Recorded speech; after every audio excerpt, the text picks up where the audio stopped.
So I was planning on making a video about nostalgia and how people use it incorrectly to sell soulless cash grabs of the former great franchises. And it was during this process that I decided to start up Cyberpunk EdgeRunners. And I watched it all the way through and I finished it. And God, is it special. So special that I stopped what I was doing on that video, started a completely new video, and that's what you're watching right now. This show has one of the most relatable core messages and themes that I have ever seen, and I related to it so strongly that I had to talk about it, like right now. And I think most people would agree about this core message. I think it's very relatable, especially in today's time. I guess through any time. I think this is a uniquely human thing, and I want to talk about it. But before we talk about it, a couple warnings. First warning, I will be spoiling you, like 100%. I'm not holding anything back, I'm not pulling no punches. If you have not seen it and you want to see it without spoilers, go watch it, come back here, watch the video, and let me know if you agree with my assessment or not. The second thing, this show is very violent. It's hyper violent, lots of gore, you see the insides of people, a lot of adult themes, a lot of graphic content that isn't just gore. So please, if you're sensitive to that kind of thing, or you don't like that kind of thing, you've been warned. But it is a very good show nonetheless. So let's get started, I guess.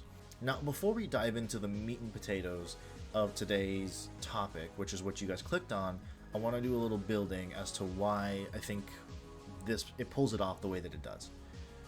This show does so well what other shows seem to fail at, or at least aren't as successful at, is making us care about its characters. I care genuinely about David and his story and the crew that he runs with.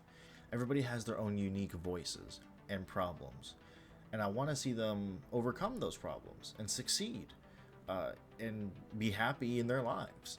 And when they die, I genuinely feel like heartbroken, and that's very special. I think not a lot of shows can make me feel like that person shouldn't have died because I wanted them to live a happy life.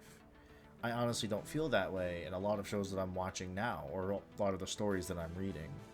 Like when Rebecca got crushed by Adam Smasher, I was genuinely shocked.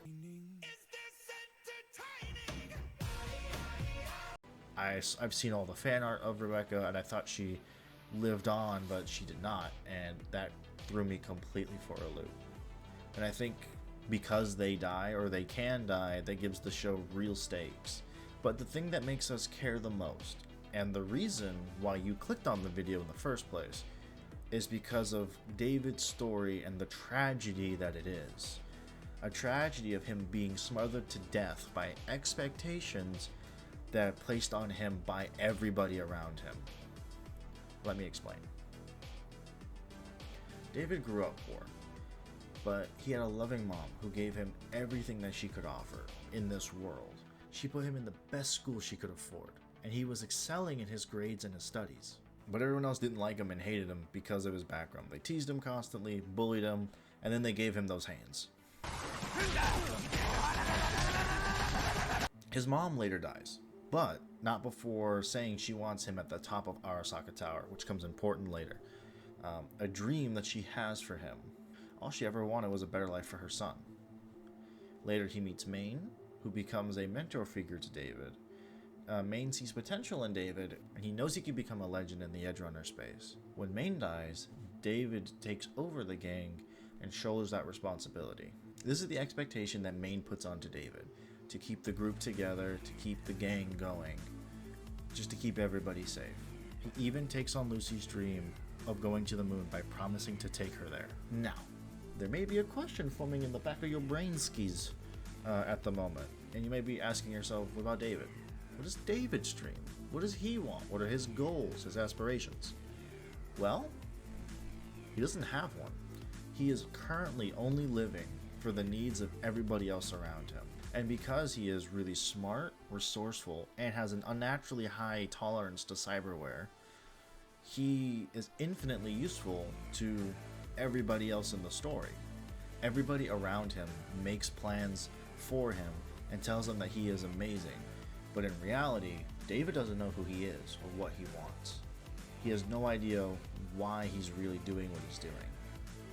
These are the primary responsibilities that he takes on, and it's too much for him in a lot of different ways.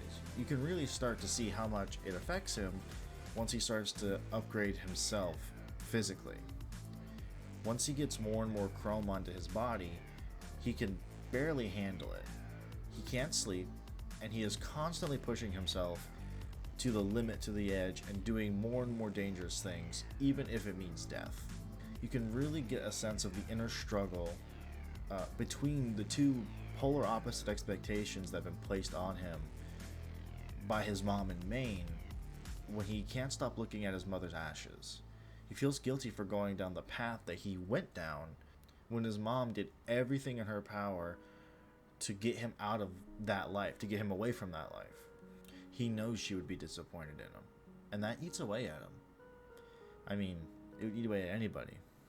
But on the other hand, he can't abandon this new family that took him in and helped him learn the world and literally helped him survive. That's his new family, and he can't turn his back on them. So as a reminder, he took on Maine's chrome, his arms, and will not upgrade him for a newer model, as a reminder to keep everybody together, to keep his promise to Maine. Just like he keeps his mom's ashes around to remember her and her expectations and promises of him. It's these things that start to drive David to cyberpsychosis, as he is constantly upgrading himself, thinking that he is somewhat special in order to be able to handle it all, when he's just human and he can't handle it all. He can't keep up with everybody else's expectations of him. One of the saddest scenes throughout this whole show, I think, is when David makes it up to the top of Arasaka Tower in his cyber skeleton, like, crazed state. And he says, "Look, Mom. Mom, I'm here. Very top of Arasaka Tower." It's in this scene that he is in full delusion of trying to still make her proud, but it's not at all what she would have wanted. Actually, it's the furthest thing from what she would have wanted in this situation. And the worst part is, 99% of this pressure and these expectations didn't come from a place of malice or hate. These aren't problems that people, like bad guys, came up to you and said, "I'm gonna take your money," and then they leave, right? Mr. Krabs or whatever. No, they just see potential in a young man, and they think they know better than he does on how to use it. Their good intentions paved the way to hell for David. It wasn't intentional. They just wanted to see him succeed in the ways they knew he could. And I think that kind of pressure is something we all can relate to in one way or another. The only thing that brings him back from going insane, literally, is Lucy, who is the only person who didn't force her dream onto David. Even though he took it on, she didn't bring it up. She was never pressuring him. There was never any expectation on him to take her to the moon. That was her dream. All Lucy wanted was for David to be safe and for them to be together. That's what brings David back out of cyberpsychosis. And that's the moment when David chooses his dream. For the first time in the whole show, in the last 15 minutes, 10 minutes, 5 minutes, the last bit of the show, David finally sets a goal for himself, which is to make sure Lucy lives and is able to live out her dream at any cost. And it's after this point that he does not snap once, not a single time.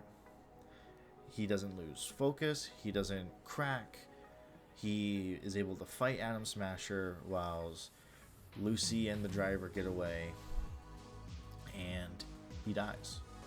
He dies for his dream to make sure Lucy gets to go away and live her life the way that she wanted to.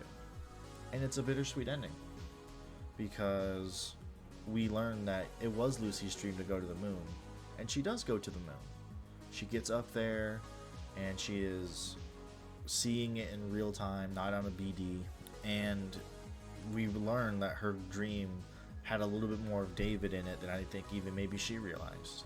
And so it's like, did she really live out her dream at all?